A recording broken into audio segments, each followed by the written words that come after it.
Hey yo, what's good, y'all? It's that boy, Easy Millions, and I'm your host of that boy ETV. You already know, man. We are back on FragPunk, and man, this toy front line, boy, this game mode has been kicking my ass, man. I ain't even gonna sit here and try to front with y'all. It's been a hard thing to try to beat. Now, I did get a comment the other day. I wish I would have screenshotted it, but the person was saying for me to basically make a video kind of giving a breakdown on how to play this and how to best effectively do it. And I'm not gonna lie, man, over the course of the time that I've been playing it, it's tough. One thing I'm gonna say is you can actually go in and queue up normally, and sometimes you will get people in your lobby and sometimes you won't. Most of the time when I was trying to queue up, I ended up solo, and ending up in that solo, especially once you get to the boss phase here, which is this big eye, I don't know, I'm not able to beat it, right?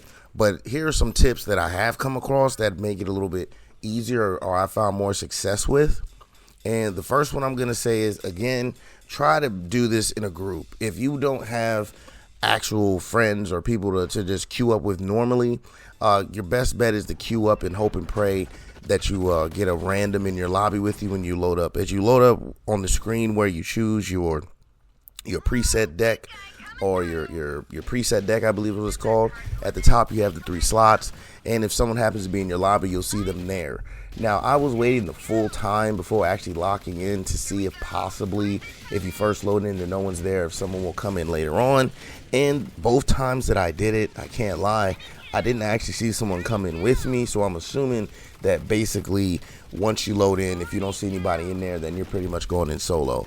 Now, the problem with playing solo is you can't load in solo and then just quit out normally by pushing start, which is kind of weird to me.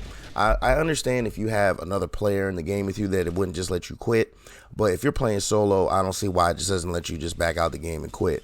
I even tried turning the game off, or shutting the game fully off and then loading it back in, and it still just loaded me back into the game I was currently playing. So that was something that was a little annoying. So again, I would suggest that you definitely do this in a group of 2 or 3 if possible. If not, hey, you're probably gonna have a hard time. Now, another one I'm going to talk about is going to be the turrets. You're going to want to make sure when you have these cards that you have things for your turrets, right? You're going to want the turret itself. You're going to want the one that increases its range, its damage, and probably add fire damage. Those 3 things right there, and you're going to want to max those out. You're going to max out the range of your turret, the damage, the base damage of your turret, and you're going to want to max out the, in addition, acids, freeze, fire. I was using fire damage added to the turret, so you're probably going to want to do that. Turrets are going to be probably your main bread and butter when it comes to helping you take out enemies here, so you're going to want to have as many of those as possible.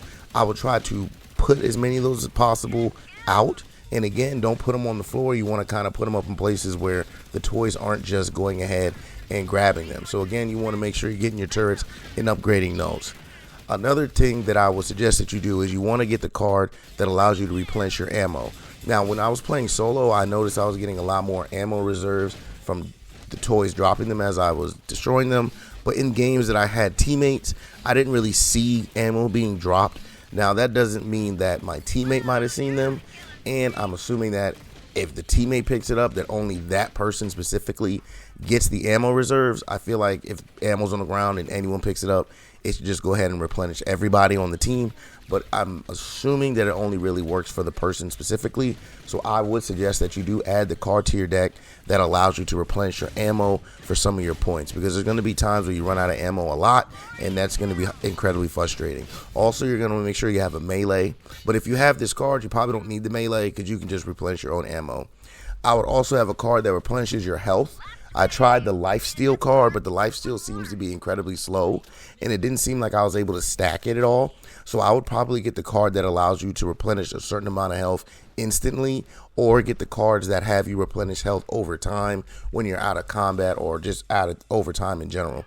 You want to make sure you have one of these cards that allow you to get health back, and one of these cards that allow you to get your ammo, because you're going to need both of these, especially if you're going to be trying to take out a lot of these toys, and you're going to need a lot of firepower and a lot of health in order to do this. So again, you want to make sure you have one card to replenish your ammo, and 1 card that helps you get health back outside of the lifesteal, because again, the lifesteal card that I was using didn't seem to give you that much back.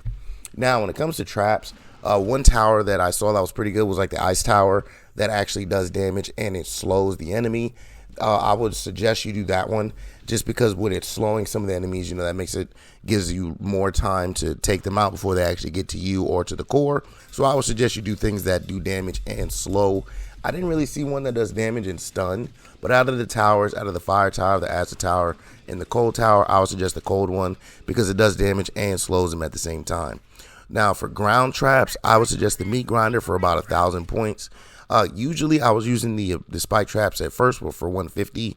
Now, with the spike traps at 150, you do get a lot of them out at one time. But with the meat grinder at 1,000, you tend to get a lot of points. So I would put the meat grinder out there. More often, it does way more damage. I find it to be more effective than the actual spikes were. Even the golden spikes, like I had even swapped to the golden spikes, which were 1,000 at first, and those weren't as effective, in my opinion, as the meat grinders were. So when it comes to like ground traps, I would suggest do the meat grinder and also the cold towers. Those two there will help you do consistent damage as they're coming over it, and also the towers will allow you to slow enemies as well. Now, another big tip I would suggest for you as well is you want to start building your base from the core out. Start by putting all your, putting a good defense around the core initially, and then start building out. Now, this is a lot easier when you have multiple players, because then each player can focus on one direction to build. So let's say the core has the straight entrance, and then it breaks off to the left and to the right, like how the first stage does.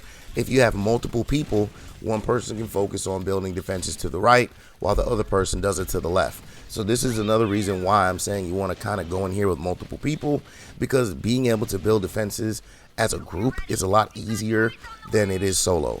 Now, if you are playing solo, I would suggest, again, you start from the core, and as you build out, you kind of build defenses towards both sides evenly as best as possible.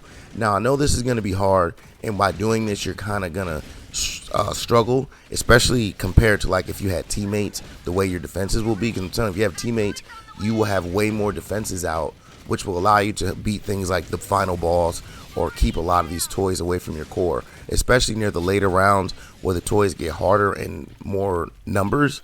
So again, when you're building your defenses, you want to start from the core out. And if you are in a squad or have multiple people, y'all just need to decide which one is building their defenses toward which end of the entranceway. So if one's left and one's right, one takes one and one takes the other. And again, if you're playing solo, try your best to build it evenly, going outwards to both the left and the right, as best as you can. And then try to stand somewhere in the middle.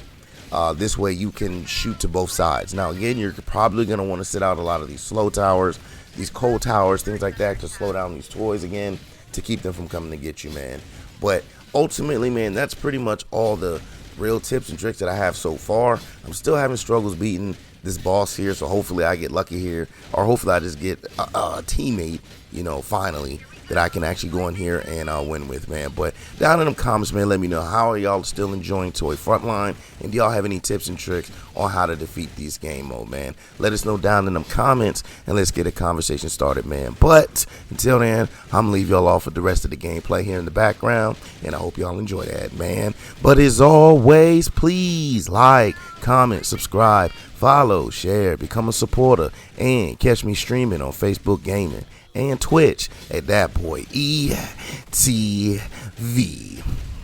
Now, catch you on the next one. I'm out. Peace.